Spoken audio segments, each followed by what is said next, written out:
नमस्कार, स्वागत है साहित्यिक झरोका चैनल पर। हम कर रहे हैं प्रेमचंद की कहानी ईदगाह के महत्वपूर्ण प्रश्न। तो आइए आज का प्रश्न देखते हैं। आज जो हम प्रश्न करेंगे वो कौन सा है? ईदगाह कहानी बाल मनोवृत्तियों पर प्रकाश डालती है, स्पष्ट करें। हमें इस कहानी में ये बताना है कि बाल यानी बच्चों की क्या मनोवृत्तियाँ होती है, क्या विशेषताएं होती है, उसके बारे में हमें बताना है। तो सबसे पहले हमारी भूमिका क्या रहेगी कि बाल मनोविज्ञान पर आधारित मुंशी प्रेमचंद द्वारा लिखी गई ईदगाह कहानी एक अप्रतिम कहानी है। यह बाल मनोविज्ञान को गहनता से दर्शाती है। देखो, पूरी कहानी में हामिद है जो 5 साल का बच्चा है, बाकी उसके दोस्त हैं जो कभी उसके साथ खुश हैं, कभी उसे चिढ़ाते हैं, कभी लड़ते झगड़ते हैं या अलग अलग तरह का अभिनय करते हैं। तो पूरी कहानी अगर देखें तो बच्चों पर ही आधारित है। इस कहानी को पढ़कर ये ज्ञात होता है कि परिस्थितियाँ उम्र नहीं देखती और एक छोटा सा बालक भी विषम परिस्थितियों में समय से पहले ही परिपक्व हो जाता है, जो कि हामिद है। अब अगर इसकी पॉइंटों के अनुसार हम विशेषता करें तो सबसे पहला पॉइंट हम देखेंगे त्योहारों से प्रसन्नता। देखिए, यहाँ पर उन्होंने बताया है कि पूरे 30 रोज़ के बाद रोज़ा रखे गए और उसके बाद क्या आई? ईद आई। ईद वाले दिन सब चहल और पहल, खुशी का माहौल था। लोग ईदगाह जाने के लिए उत्साह के साथ तैयारियां कर रहे थे, किंतु बच्चे भी कम प्रसन्न नहीं थे। उदाहरण बता रखा है यहाँ पर कि लड़के सबसे ज़्यादा प्रसन्न हैं, क्योंकि लड़के, ये पंक्ति कहाँ से ली गई है? कहानी से ली गई है। उन्होंने ये सुन देखकर कि रमज़ान के महीने में रोज़े रखे जाते हैं। बच्चों में से किसी ने 1 दिन का, किसी ने 2 पहर तक का रोज़ा रखा था और किसी ने रोज़ा रखा ही नहीं था। बड़ों की तरह कौन कष्ट सहे? उन्हें तो बस इस बात की प्रसन्नता थी कि ईद है तो उन्हें ईदगाह जाना है, वहाँ की चहल पहल देखने का अवसर प्राप्त हो जाएगा। ईदगाह जाने का सभी बच्चों को बड़ा उत्साह था। वे रमज़ान के दिनों में कितनी ही बार ईद की चर्चा कर चुके थे। उन्हें बड़ी प्रतीक्षा थी और आज वही ईद है, इसीलिए उनका प्रसन्न होना स्वाभाविक है। यानी जो भी त्यौहार आते हैं उसके प्रति बालकों के मन में या बाल मन में बहुत ज़्यादा उत्सुकता या उत्साह देखा जाता है और वो इन बच्चों में भी दिखाई दे रहा है। दूसरा, अगर हम यहाँ पर पॉइंट देखें तो वो क्या है? ये जिम्मेदारियों से मुक्त है। बालक सभी वर्तमान समय में अपनी इच्छाओं की पूर्ति में लगे रहते हैं, उसके पीछे या जो परिवार की जिम्मेदारियां हैं उसको वो अनदेखा करते हैं, क्योंकि उसमें इतनी ज़्यादा समझ विकसित नहीं होती। ईद के अवसर पर घर के लोगों को तो सेवइयों के लिए दूध, शक्कर आदि जुटानी थी, पर बच्चों को ऐसी बातों से क्या मतलब? उन्हें तो बंधन वाले कामों के बजाय वे चीज़ें पसंद है जिनसे उनका मनोरंजन होता है, उन्हें प्रसन्नता होती है। धार्मिक बातें वे क्या जाने? उन्हें ज्ञात है कि ईद के दिन वे ईदगाह मेले में जाएंगे और वहाँ से खिलौने, मिठाइयाँ, गेंद आदि वस्तुएं खरीद कर लाएंगे। अमीना आबिद के न रहने से ईद के दिन दुखी हो रही थी, क्योंकि अमीना अभावग्रस्त थी। अमीना के पास खीर भी नहीं थी, खीर बनाने की सामग्री भी नहीं थी, सेवइयाँ भी नहीं थी। यानी ईद के त्यौहार पर पकवान क्या बनाने हैं उसका कोई उसके पास जुगाड़ ही नहीं था। उसे ईद के आने की खुशी नहीं थी, बल्कि घर में सामान ना होने के कारण वो बहुत ज़्यादा परेशान थी।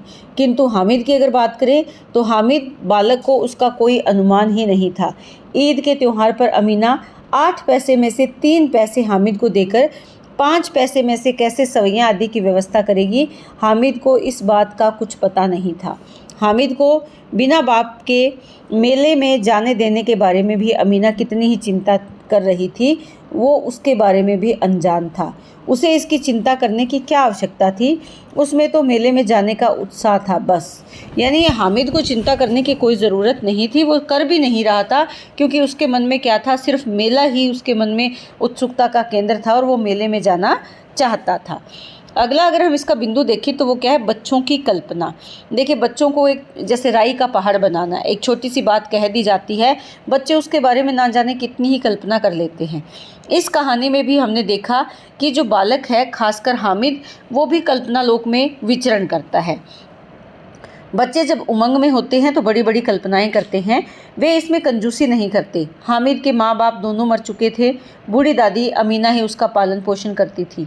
उसे बताया गया है कि उसके अब्बा जान रुपए कमाने गए हैं और बहुत सी थैलियाँ लेकर आएंगे, और अम्मा जान या अम्मी जान अल्लाह मियाँ के घर से उसके लिए अच्छी अच्छी चीज़ें लेने गई है।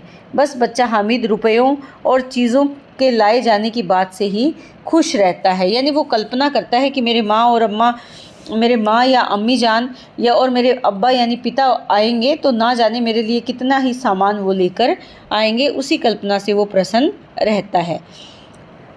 आगे अगर हम देखें तो बालकों में जिज्ञासा का भाव भी बहुत ज़्यादा होता है। जिज्ञासा किसी चीज़ को जानने की इच्छा। यहाँ पर भी जो बच्चे आपस में बातचीत करते हैं हमें उनकी जिज्ञासा का पता चलता है। लेखक यहाँ पर बताना चाहते हैं कि बच्चों में जिज्ञासा की प्रवृत्ति होती है। किसी भी नई चीज़ को देखकर वे उसकी तह तक पहुँचने की कोशिश करते हैं। जिस प्रकार जिन की चर्चा चली तो कुछ बच्चों ने उसके बारे में पूछा, उनके पास रुपए कहाँ से आते हैं, वे कितने बड़े आकार के होते हैं। इसी प्रकार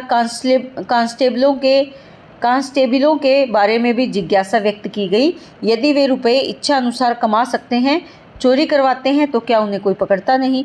बच्चों में ये प्रवृत्ति होती है कि जब एक जिज्ञासा व्यक्त करता है तो दूसरा अपनी कल्पना स्मृति के आधार पर उत्तर देने की कोशिश प्रायः किया करता है, जैसे कि वो सब कुछ जानता हो। और इस कहानी में भी हम ये दृश्य देख चुके हैं।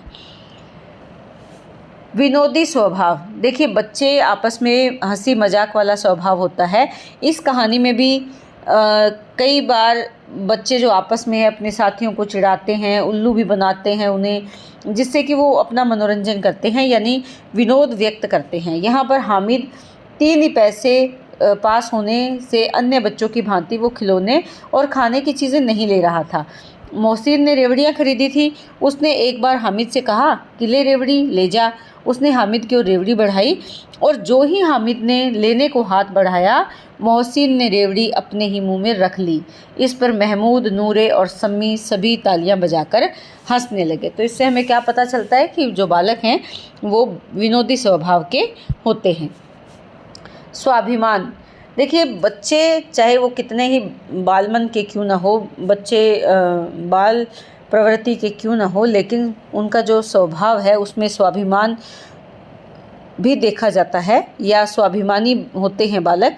ये हामिद से हमें इसमें पता चलता है। बच्चे और बहुत सी बातें भले ही वो ना जानते हों, किंतु उन्हें उपेक्षा अपना अपमान नहीं सहा जाता। हामिद के साथियों ने मिठाइयाँ खिलौने खरीदे, किंतु किसी ने उसे अपनी मिठाई, उसे अपने खिलौने न दिए। उसका मजाक भी बनाया गया था। उनका यह व्यवहार हामिद को अच्छा न लगा था। उससे हमें क्या पता चलता है कि हामिद जो है वो स्वाभिमानी है, क्योंकि बाद में वो कहता है कि अब कोई मुझसे करवाए काम, मैं अब किसी का काम क्यों करूँगा, जब वो मेरा मजाक उड़ाते हैं तो मुझे उनसे क्या लेना देना। तो इस तरह की बातों से हमें पता चलता है कि बालक कितने स्वाभिमानी होते हैं। तर्क करने की प्रवृत्ति। देखिए इस कहानी में बहुत से ऐसे संवाद है जिनसे हमें पता चलता है कि बालकों में तर्क करने की प्रवृत्ति होती है। कुछ एक मैंने यहाँ पर डाले हैं। बच्चे स्वाभिमानी होने के कारण अपने स्वाभिमान की रक्षा के लिए यथाशक्ति तर्क देने का प्रयास करते हैं ताकि उनका स्वाभिमान बचा रहे। और हामिद जब चिमटा खरीद के लाया था तो उसके और खिलौनों के बारे में बहुत ही ज़्यादा तर्क वितर्क यहाँ इस कहानी में हमने पढ़ा है। अपने तर्कों से अपने प्रतिपक्षी को निरुत्तर परास्त करने का वो प्रयास करते हैं। हामिद ने चिमटा खरीदा था, उसके साथियों ने खिलौने खरीदे थे। वे उसके चिमटे को देखकर उसकी नासमझी दर्शाना चाहते थे, किंतु हामिद को ये बर्दाश्त न था कि उसका मजाक बनाने वाले उसके साथी उसे हरा दें। हामिद से महमूद ने कहा, यह चिमटा कोई खिलौना है जो तू उसे ले आया? हामिद ने तर्क दिया कि ये तो तेरे भिश्ती से भी ज़्यादा मजबूत है, ये खिलौना क्यों नहीं है? कंधे पर रखो तो बंदूक हो जाए, हाथ में लो तो फ़कीरों का चिमटा, चाहूँ तो इससे मंजीरे का काम ले सकता हूँ। एक चिमटा जमा दूँ तो तुम्हारे सारे खिलौनों की जान निकल जाए। मेरा बहादुर शेर है चिमटा। उसे शम्मी की खंजरी की भी कई कमियाँ गिनवा दी। परिणाम ये हुआ कि हामिद के तर्कों के आगे सबको अपने खिलौने व्यर्थ जान पड़े और वो चाहने लगे कि हामिद हमारे खिलौनों से अपना चिमटा बदल ले। जब लगा कि हामिद खिलौने से चिमटा न बदलेगा तो दूसरे साथियों ने भी अपने खिलौने के बारे में तर्क देना शुरू किया। जैसे मोहसिन ने कहा कि तुम्हारा चिमटा पानी तो नहीं भर सकता। हामिद, क्योंकि मोहसिन के पास क्या था, भिश्ती था। हामिद ने तर्क दिया कि भिश्ती को चिमटा एक डांट लगाएगा और आकर उसके द्वार पर छिड़काव करेगा। उसके बाद दोनों ओर से बच्चों ने जोर देकर तर्क दिए। हार कोई नहीं मानना चाहता था। जब तर्क नहीं दे पाते तो वे कुतर्क भी करने लगते हैं या देने लगते हैं, और ये हमने हामिद और उसके दोस्तों की आपसी बातचीत से इस कहानी में देखा है। अगला जो विशेषताएं या बाल मनोवृत्ति हो सकती है वो क्या है, समझौता करने की प्रवृत्ति। देखिए, जो बालक हैं वो ज़्यादातर किसी बात को अपने मन में गांठ नहीं बांधते, वो समझौता या संधि कर लेते हैं। इस कहानी में भी ऐसा ही हुआ। पहले वो आपस में लड़ते हैं, तर्क करते हैं, झगड़ते हैं, हारते हैं, जीतते हैं, लेकिन बाद में सब में समझौता हो जाता है। क्यों? क्योंकि हामिद अपने बार बार तर्क दिए जा रहा था, और जब मोहसिन आदि हामिद से तर्क में हार गए तो संधि की बातें तय होने लगी। यहाँ थोड़ी टाइपिंग मिस्टेक है। मोहसिन ने और उनके अन्य दोस्तों ने चिमटे को स्वीकार कर लिया, उसके वर्चस्व को स्वीकार कर लिया कि चिमटे वाकई में बहादुर शेर के समान है, और उन्होंने हामिद से समझौता कर लिया। और समझौते का नतीजा क्या हुआ कि सब हामिद को अपने खिलौने देने लगे और हामिद का चिमटा देखने लगे, और सब ने ये कहा कि वाकई में हामिद ठीक कह रहा है। अगर वो चिमटा लेकर जाएगा तो उसकी दादी अम्मा उसे दुआएं देगी, हमें तो कोई दुआएं भी नहीं देगा, बल्कि अम्मी डांट ही लगाएगी कि मिट्टी के पैसे तुम दे आए हो। तो इस तरह से समझौता करने की जो प्रवृत्ति है वो बालकों में देखी जाती है। नकल की प्रवृत्ति। देखिए, नकल की प्रवृत्ति यानी किसी व्यक्ति के व्यवहार या किसी की नकल करना, ये विशेषता भी इनमें है। बच्चे स्मृति के आधार पर अपनी याद के आधार पर बातों को व्यवहार में लाने का प्रयास करते हैं। उन्होंने सुन रखा था कि वकील साहब कुर्सी पर बैठते हैं, अतः जिसके पास वकील खिलौना था उसने उसे घर की दीवार में खूंटियाँ गाड़कर पटरा रखा और इस पर वकील को बिठाया। उससे पंखा जला, किंतु वह गिरकर टूट गया। इस प्रकार महमूद के सिपाही खिलौने को बिठाने के लिए टोकरी की पालकी बनाई गई, फटे पुराने कपड़े बिछाए गए, तब सिपाही को उसमें बिठाया गया। वह टोकरी को उठाकर अपने द्वार पर चक्कर लगाने गया, क्योंकि सिपाही का काम क्या होता है, रखवाली करना, और द्वार पर चक्कर लगवाने इसीलिए गया कि वहाँ पर वो अपनी ड्यूटी दे, क्योंकि सिपाही पहरा देता है। वह यह भी पुकारा जाता था, सोने वाले जागते रहो। उसके छोटे भाई बोल रहे थे कि जो सो रहे हैं वो जागते रहो। सिपाही खिलौना टूट गया तो डॉक्टर की तरह महमूद ने उसकी टांग की मरहम पट्टी भी की। टांग जोड़ने के लिए गुलर का दूध लाया गया। जब टांग जोड़ने में सफलता न मिली तो दूसरी टांग तोड़कर उसे सन्यासी बना दिया गया। इस प्रकार बच्चे सुनी बातों से सीखते हैं और उन्हें व्यवहार में लाने का प्रयास भी करते हैं। तो इस तरह से हम देखते हैं कि ईदगाह कहानी में बच्चों की प्रवृत्तियों का स्वाभाविक रूप से वर्णन किया गया है। इस वर्णन में मनोवैज्ञानिकता है। प्रेमचंद जी की निरीक्षण शक्ति गहन है। उन्होंने बच्चों बूढ़ों सभी के स्वभाव, उसकी प्रवृत्तियों को निकट से देखा था।